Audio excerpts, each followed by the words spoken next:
सप्तम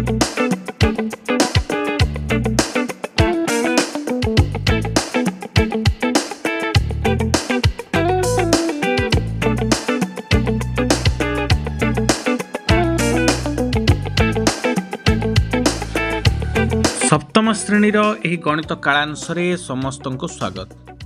आज गणित कालांशरे आम प्रादेशिक मेधा परीक्षा 2022-23 प्रथम पत्र परीक्षा आसी गणित प्रश्न संबंध में आलोचना करवा।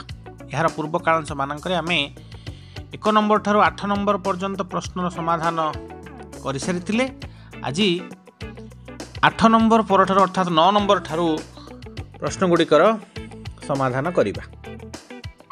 9 नंबर गोटे वर्गक्षेत्रर बाहुर दैर्घ्य 14 मीटर, यार प्रति बाहुरे एक अर्धवृत्त रही। तेबे समस्त क्षेत्रर क्षेत्रफल केते? पिले यही प्रश्नटी समाधान करने पूर्व प्रथमे आमे प्रश्न रे दिया जाइथिबा क्षेत्रटी को चित्र माध्यम रे दर्शाइबा चेष्टा करिबा।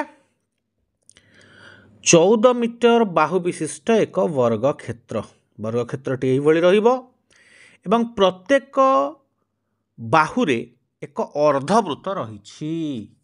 अर्धवृत्त गुड़िक यही भली 4टी बाहु उपरे 4टी अर्धवृत्त रहिबो। तेबे क्षेत्रटी आमर यही भली रहिला। ए समग्र क्षेत्रर क्षेत्रफल आम निर्णय करबा। समग्र क्षेत्रर क्षेत्रफल निर्णय करबा पई हेले प्रथमे वर्गक्षेत्रर क्षेत्रफल निर्णय करबा एवं जो 4टी अर्धवृत्त अच्छी से 4टी अर्धवृत्तर क्षेत्रफल मध्य निर्णय करबा एवं मोटरे सबुजाक क्षेत्रफल को एकाठी कले आम समग्र क्षेत्रर क्षेत्रफल पाई परिबा। जो अर्धवृत्त गुड़िक वर्गक्षेत्रर बाहु उपरे सृष्टि होईछि सेही वर्गक्षेत्रर बाहुटी उक्त अर्धवृत्तर एक व्यास हेबो। आम अर्धवृत्तर क्षेत्रफल निर्णयर सूत्र जानिछे पाई आर स्क्वायर बाय 2। आर कहिले व्यासार्ध। जदि 14 मीटर व्यास हुए व्यासार्ध हेबो 7 मीटर। ताहले 4टी समान क्षेत्रफल विशिष्ट अर्धवृत्त अछि। यह को जदि आमे संयोग करिवा यह 2टी वृत्त र क्षेत्रफल सहित समान हेबो। वृत्तर क्षेत्रफल पाई आर स्क्वायर आमे आर तो जानिले 7 मीटर। ताहले पाई आर स्क्वायर अर्थात 22 विभक्त 7 गुणन 7 वर्ग हेउची 49। यह को आमे गुणन कले 154 वर्ग मीटर हेबो गोटे वृत्तर क्षेत्रफल। अर्थात 2टी अर्धवृत्तर क्षेत्रफल समष्टि 154 वर्ग मीटर। आमे यह को 2 रे गुणन कले 308 वर्ग मीटर हेबो। 4टी जो अर्धवृत्त अच्छी से अर्धवृत्तर क्षेत्रफल 308 वर्ग मीटर हेला। यह सहित आमे मझिरे थिबा वर्गक्षेत्रर क्षेत्रफल को संयोग करिबा। मझिरे थिबा वर्गक्षेत्रर प्रत्येक बाहु 14 मीटर। यार क्षेत्रफल हेबो 14 मीटर गुणन 14 मीटर समान 196 वर्ग मीटर। वर्तमान 196 वर्ग मीटर रे आमे 308 वर्ग मीटर को जोग करिबा। जोग कले आमे जोगफल पाइबा 504 वर्ग मीटर। ताहले समस्त क्षेत्रर क्षेत्रफल 504 वर्ग मीटर हेबो जहाँ ऑप्शन बी ठीक उत्तर 504 वर्ग मीटर हेबो।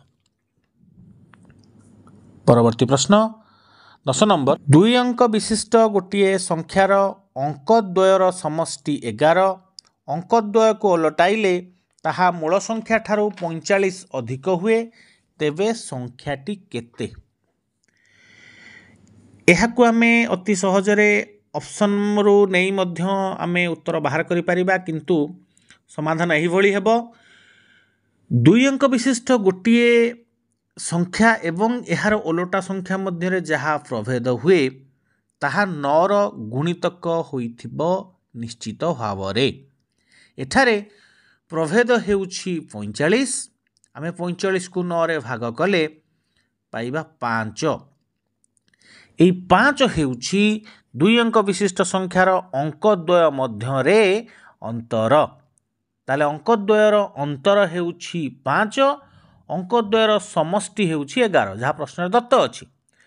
ଯୋଗଫଳ 11 ଓ ବିୟୋଗଫଳ 5, ତାହେଲେ ବଡ଼ ଅଙ୍କଟି ହେବ 11 ମିଶାଣ 5 ହରଣ 2। 11ରେ 5 ଯୋଗ କଲେ ହେବ 16, 16 ହରଣ 2 ସମାନ 8, ଏହା ହେବ ବଡ଼ ଅଙ୍କ। ଏବଂ ସାନ ଅଙ୍କଟି ହେବ 11 ଫେଡ଼ାଣ 8 ସମାନ 3।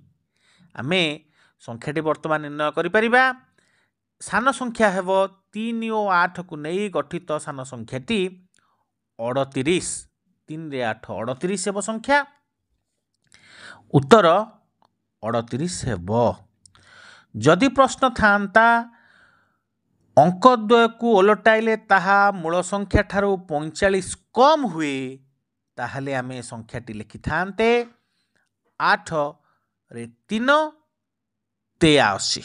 କିନ୍ତୁ ଏଠାରେ ପ୍ରଶ୍ନ ଅନୁସାରେ ଉତ୍ତର 38 ହେବ। ଠିକ୍ ଉତ୍ତର 38, ଯାହା ଅପସନ୍ ଏ ରେ ଲେଖା ଅଛି 38 ଠିକ୍ ଉତ୍ତର। ପରବର୍ତ୍ତୀ ପ୍ରଶ୍ନ 3x² - 3 + 5 whole into 5x² + 4x - 4 ସମାନ କେତେ? ଆମେ ବୀଜଗଣିତ ଗୁଣନ ଊର୍ଦ୍ଧ୍ୱ ପ୍ରଣାଳୀରେ ଅତି ସହଜରେ କରିପାରିବା। ଏଠାରେ ପ୍ରଥମେ 5x² କୁ 3x² ରେ ଗୁଣନ କରିବା। 5x² × 3x² = 15x⁴। 3 × 5 = 15, x² କୁ x² ରେ ଗୁଣନ କଲେ x⁴ ହେବ। ବିଲେ ଯଦି এই ଗୋଟିଏ ବି ଆମେ ନିର୍ଣ୍ଣୟ କରିସାରିଛେ, ଗୋଟିଏ ପଦ ନିର୍ଣ୍ଣୟ କରିସାରିଲେ ମଧ୍ୟ ଅପସନରେ ଦେଖୁଛେ ଯେ 15x⁴ କେବଳ ବି ଅପସନରେ ଲେଖା ଅଛି। ଉତ୍ତର ନିଶ୍ଚିତ ରୂପେ ବି ହିଁ ହେବ, କାରଣ ଅନ୍ୟ ସମସ୍ତ ଅପସନରେ x² ବୋଲି ଲେଖା ଅଛି, x⁴ କେବଳ ଗୋଟିଏ ଅପସନରେ ଲେଖା ଅଛି, ତେଣୁ ସେଇଟା ହିଁ ଉତ୍ତର ହେବ। ଠିକ୍ ଅଛି, ଆମେ ଅନ୍ୟ ପଦ ଗୁଡ଼ିକର ଗୁଣଫଳ ବାହାର କରି ମଧ୍ୟ ଚେକ୍ କରିବା ଯେ ଉତ୍ତର ଠିକ୍ ଅଛି କି ନାହିଁ। 15x⁴ ଆମେ ପାଇଛେ ବାମ ପଟର ପ୍ରଥମ ପଦଟି। ଦ୍ୱିତୀୟ ପଦକୁ ଯିବା 4x × 3x², ତାହା ହେବ 12x³। 5x² × -3x, ତାହା ହେବ -15x³। 12x³ -15x³ ଯୋଗ କଲେ -3x³ ହେବ। ଦ୍ୱିତୀୟ ପଦ -3x³। ତୃତୀୟ ପଦକୁ ଯିବା, ଯେଉଁଠାରେ ଆମେ ତିନୋଟି ପଦକୁ ଗୁଣନ କରି ଯୋଗ କରିବା। 5x² × 5, that is 25x², -4 × 3x², ତାହା ହେବ -12x²। ମଝି ପଦ 4x × -3x, ତାହା ହେବ -12x²। ବର୍ତ୍ତମାନ ଯୋଗ କରିବା 25x² + -12x² + -12x², ତାହା ହେବ x²। କାରଣ -12 that is -24, 25 - 24 that is 1x²। ସଂଖ୍ୟା ସହଗ 1 ରେ ତା ଲେଖାଯାଏ ନାହିଁ, ତେଣୁ ଆମେ x² ହିଁ ଲେଖିବା। ତୃତୀୟ ପଦ ଆମେ ପାଇଛେ। ବର୍ତ୍ତମାନ ଚତୁର୍ଥ ପଦ ଦେଖିବା। ଚତୁର୍ଥ ପଦଟି ପାଇବା ପାଇଁ ହେଲେ 4x × 5, ତାହା ହେବ 20x, ଏବଂ -4 × -3x, ତାହା ହେବ 12x। ବର୍ତ୍ତମାନ 20x ରେ 12x ଯୋଗ କଲେ 32x ପାଇଲେ, ତାହା ହେଉଛି ଚତୁର୍ଥ ପଦ। ଏବଂ ଶେଷ ପଦଟି ହେବ -4 × 5, that is -20। ଆମେ ପୁରା ଉତ୍ତର ପାଇଯାଇଛେ।